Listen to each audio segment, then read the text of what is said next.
প্রভু, এখন সেই সময় এসে গেছে যখন আপনার দেওয়া ধনুক আপনাকে ফিরিয়ে দিতে হবে, যা সীতার স্বয়ম্বরের সময় আপনি আমায় দিয়েছিলেন, ভগবান পরশুরামের বিষ্ণু ধনুক সারঙ্গ।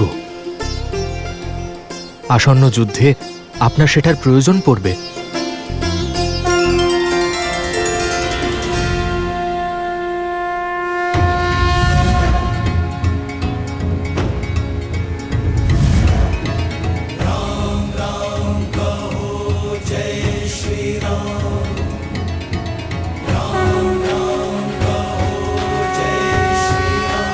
জয় শ্রীরাম, জয় শ্রীরাম, জয় শ্রীরাম, জয় শ্রীরাম, জয় শ্রীরাম, জয় শ্রীরাম, জয় শ্রীরাম, জয় শ্রীরাম, জয় শ্রীরাম, জয় শ্রীরাম, জয় জয় শ্রীরাম, শ্রীরাম, জয় শ্রীরাম, জয় শ্রীরাম।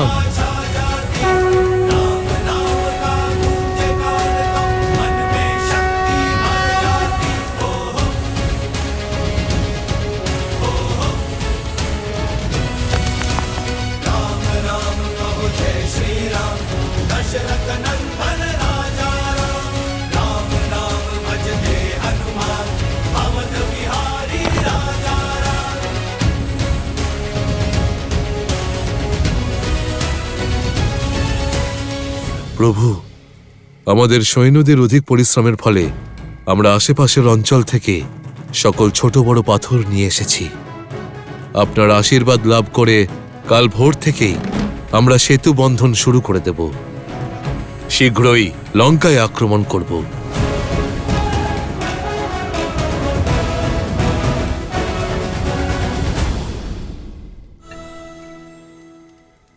হনুমান, আমার ভয় হচ্ছে যে আমাদের মধ্যে রাবণের গুপ্তচর থাকতে পারে। কেন বিভীষণ মশাই? এখানে তো সবাই বানর। হনুমান, রাবণের সেনায় এমন অনেক মায়াবী সৈন্য আছে যারা রূপ বদলাতে সক্ষম। আর আজ আমি দুটো তোতা পাখি দেখেছি। আপনি তো স্বয়ং অষ্টসিদ্ধি প্রাপ্ত, যে কোনো আকার ধারণ করতে পারেন।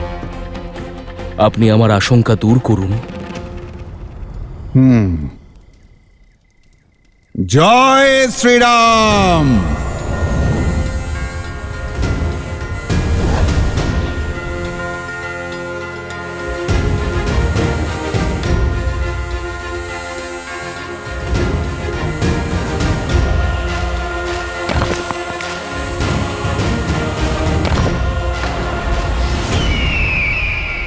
এ তো সাধারণ পাখি বলেই মনে হচ্ছে, কিন্তু যে পাখির ওপর সন্দেহ রয়েছে মহারাজ বিভীষণের, সেই পাখি কোথায় থাকতে পারে?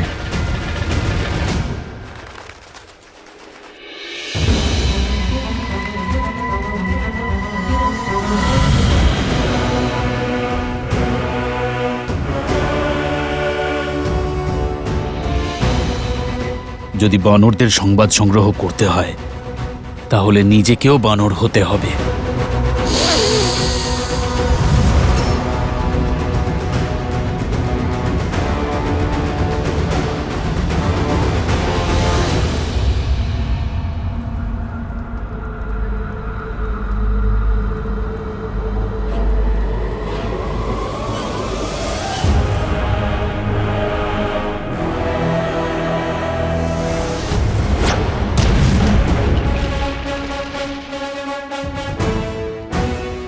এর ক্ষমতা তো অসীম। বাকিদের ক্ষমতারও পরীক্ষা করতে হবে আমাকে। লঙ্কেশ এই সংবাদে অত্যন্ত প্রসন্ন হবেন।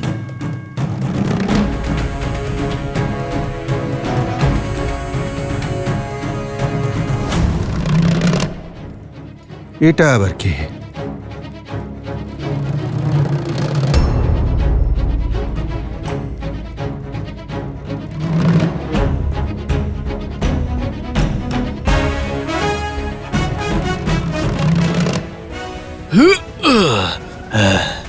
এত ভারী গদা নিয়ে যে যুদ্ধ করে সে নিজে কতটা ভারী হবে।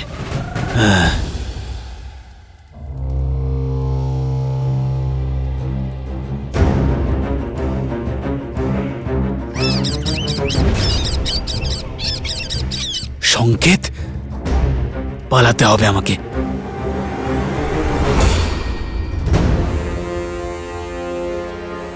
বলো কে তুমি? আপনার সেনার বানর মহারাজ। তুমি যে বানর নও সেটা আমি ভালো করেই জানি। এই মুহূর্তে নিজের স্বরূপে এসো, না হলে এই রূপেই তোমায় পরলোকে পাঠিয়ে দেব।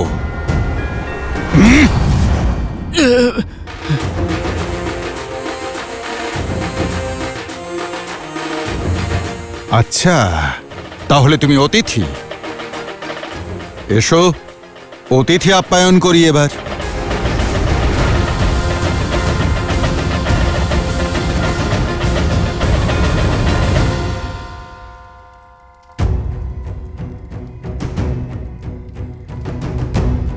কিন্তু এইভাবে 100 যোজনের এই সমুদ্র পার করতে আমাদের প্রায় 10 দিনের বেশি সময় লাগবে বানররাজ।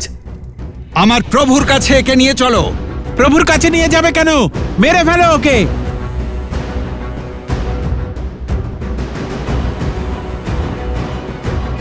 কি হয়েছে হনুমান? প্রভু, এই রাক্ষস গুপ্তচর আমাদের শিবিরে প্রবেশ করেছিল।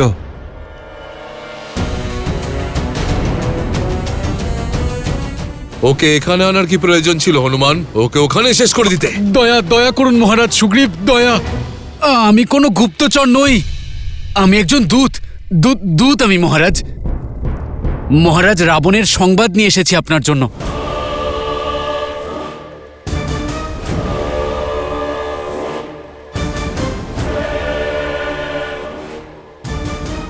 আমার জন্য? কেন? কেন?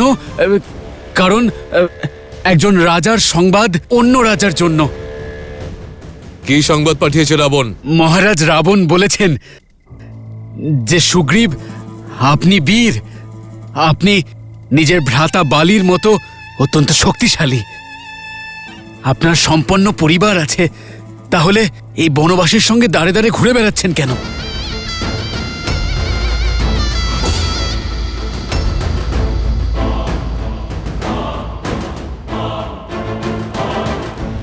একজন বানর রাজের এভাবে জঙ্গলে ঘুরে বেড়ানোর শোভা পায় না।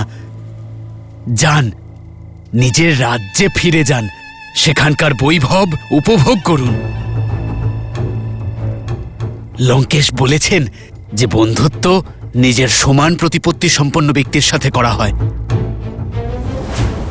আপনি একজন রাজা, তাই লঙ্কার রাজার বন্ধুত্বকে স্বীকার করুন আর এই বনবাসীর সঙ্গ পরিত্যাগ করুন। লঙ্কেশ কথা দিয়েছেন যে আপনার এবং আপনার প্রজার সুরক্ষা উনি স্বয়ং করবেন।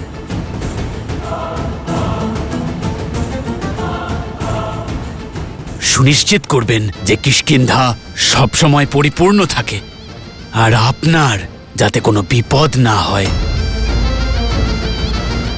আপনার তেজ যাতে কখনো না কমে। স্তব্ধ!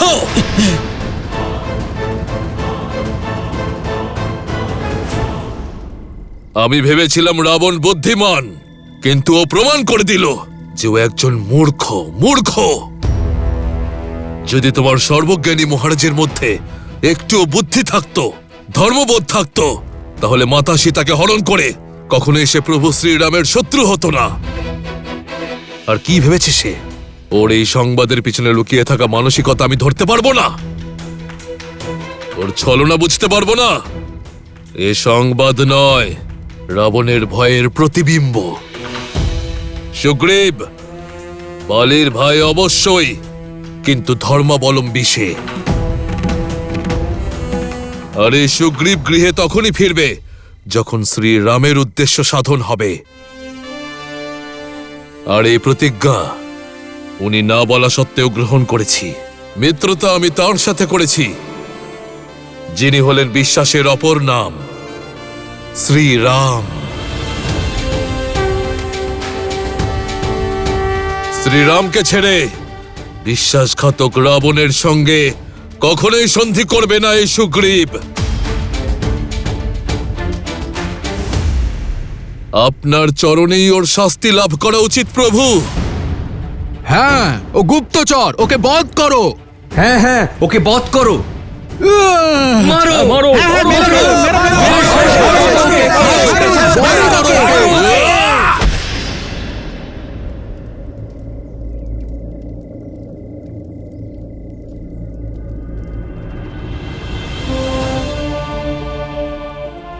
না মিত্র, একজন দূতকে আঘাত করা ধর্মসঙ্গত নয়। আমরা রাক্ষস নই। ওঠো।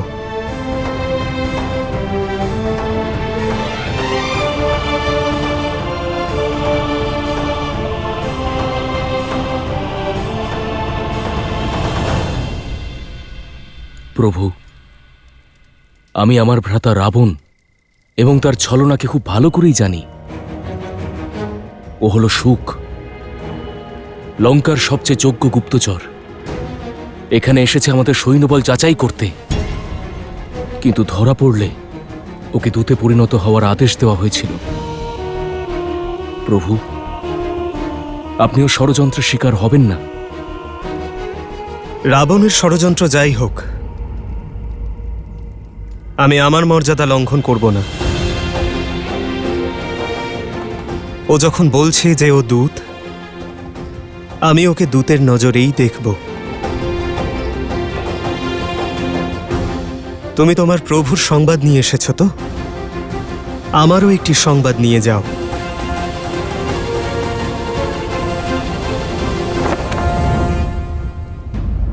মাতা, আপনি আমায় স্মরণ করেছেন? আমি তোমার জন্যই অপেক্ষা করছিলাম পুত্র। আমি যা শুনলাম সেটা কি সত্য? রামের সেনায় লুকিয়ে থাকা গুপ্তচর সুখ ধরা পড়েছে? এখন আপনি এটা বলবেন না যে এক গুপ্তচরের জন্য আপনি চিন্তিত। না মেঘনাদ, আমার চিন্তার কারণ তো অন্য কিছু। আর আশা করছি যে তা যেন সত্য না হয়। কি সেই কারণ? বলুন আমায়। বিভীষণ বলেছিল রাম শ্রী বিষ্ণুর অবতার।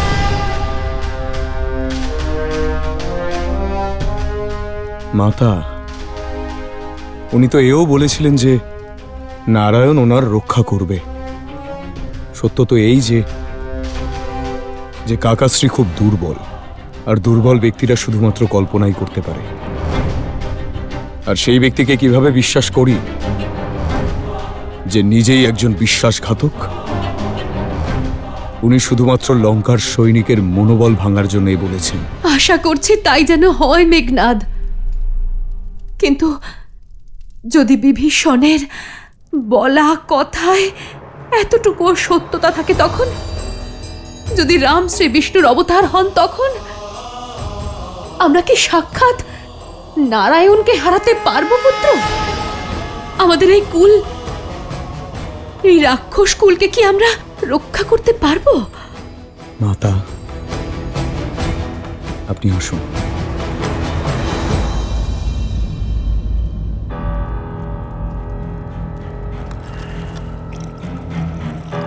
এই নিন, একটু জল পান করে নিন।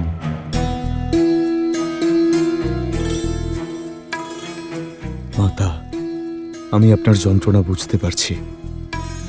অক্ষয় কুমারের মৃত্যুর পর থেকেই আপনি ভয়ভীত হয়ে আছেন, আর আপনার এই ভয় যে আপনার চিন্তাকে আরো বাড়িয়ে দিচ্ছে। কিন্তু আপনি এটা ভুলবেন না যে এখনো আপনার এই মেঘনাদ জীবিত আছে। আমি আমার এই রাক্ষস কুলের কোনোদিন কোনো ক্ষতি হতে দেব না। আপনি নিশ্চিন্ত থাকুন। ক্ষমা করবেন রাজকুমার, মহারাজ আপনাকে স্মরণ করেছেন।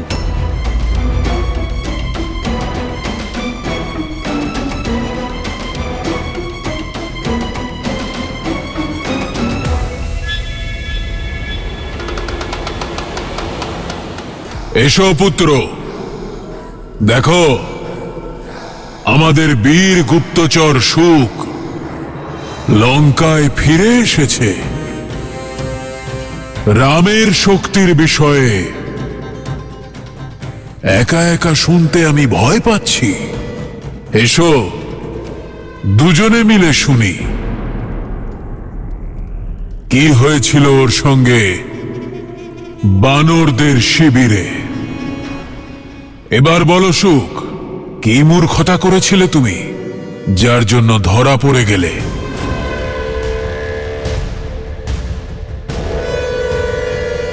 উত্তর দাও।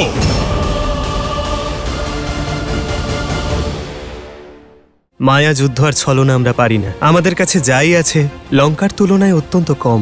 যদি লঙ্কার তুলনায় কিছুই না থাকে তাহলে কিসের ভিত্তিতে আমাদের সঙ্গে যুদ্ধ করতে চাইছে? কিভাবে এত সাহস পাচ্ছে সে?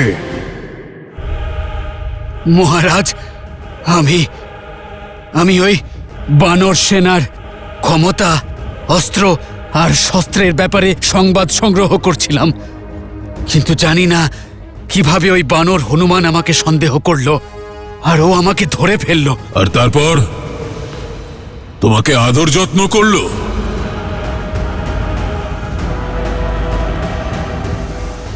বলো। তারপর ওরা আমাকে টানতে টানতে সুগ্রীবের কাছে নিয়ে গেল মহারাজ। সেখানে বিভীষণ উপস্থিত ছিলেন। আমি ওখানে গিয়ে বললাম যে আমি আপনার দূত আর আমি আপনার সংবাদ সুগ্রীবকে দিয়েছি, কিন্তু উনি আপনার প্রস্তাব প্রত্যাখ্যান করেছেন। ওরা আমাকে হত্যা করতে চাইছিল মহারাজ। ওখানে উপস্থিত সমস্ত প্রাণী আমার প্রাণের শত্রু হয়ে গেছিল, কিন্তু তুমি তো জীবিত ফিরে এলে। একটা আঁচড়ও লাগেনি তোমার। আমি এটা জানতে উৎসাহী যে এমনটা কি করে হলো। হয়েছে যা কখনো কল্পনাও করতে পারিনি, হয়েছে যা লঙ্কায় কখনোই সম্ভব নয়। আমার প্রাণ ভিক্ষা দিয়ে আমায় অভয় দান করেছেন শ্রীরাম।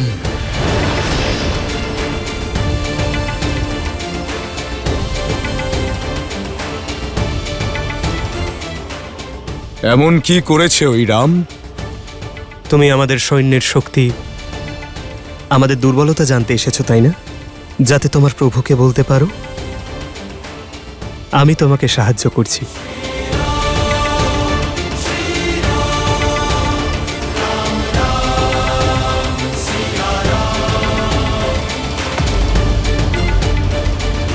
তারপর আমাকে শিবিরের মধ্যখানে নিয়ে গেলেন মহারাজ। দেখো, ওদিকে উত্তরে আমাদের অস্ত্রাগার, যেখানে বানররা কিছু গদা আর কিছু পাথর সংগ্রহ করেছে। লঙ্কার মতো মায়াবী অস্ত্র দ্বারা সজ্জিত নয় আমাদের সৈন্য। আর ওদিকে পূর্বে যে তাঁবু দেখতে পাচ্ছ, ওটি আমাদের ভাণ্ডার গৃহ। লঙ্কার মতো বহুদিন যাবৎ যুদ্ধ করার মতো অন্য জল নেই আমাদের কাছে।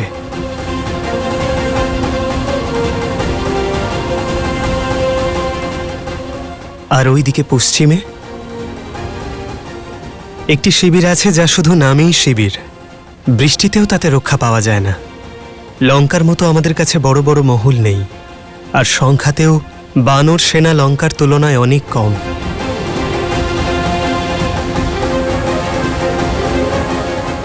মায়া যুদ্ধ এবং ছলনা আমরা পারি না। আমাদের কাছে যা কিছু আছে লঙ্কার তুলনায় তা অত্যন্ত কম। লঙ্কার তুলনায় যদি কিছুই না থাকে তাহলে কিসের ভিত্তিতে ও যুদ্ধ করতে চাইছে? কিভাবে এত সাহস পাচ্ছে সে?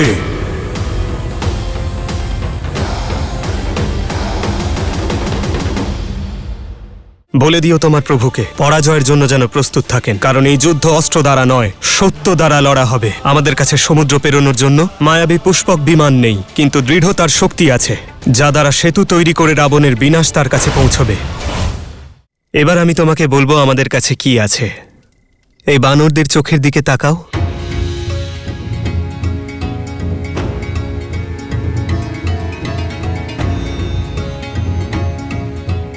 এখানে আগামীর আশা দেখতে পাবে,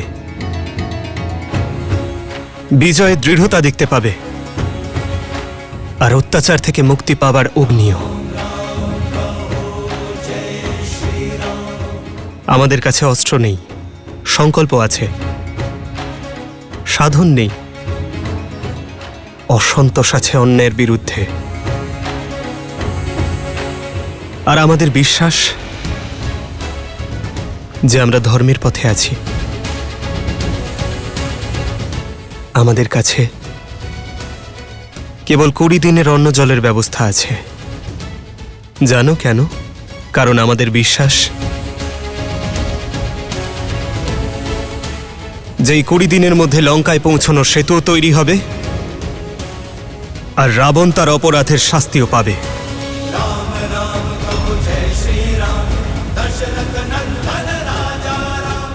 আর এই 20 দিনের মধ্যেই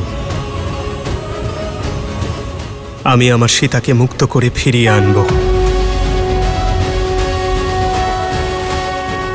জয় শ্রীরাম, জয় শ্রীরাম, জয় শ্রীরাম, জয় শ্রীরাম, জয় জয় শ্রীরাম, জয় শ্রীরাম।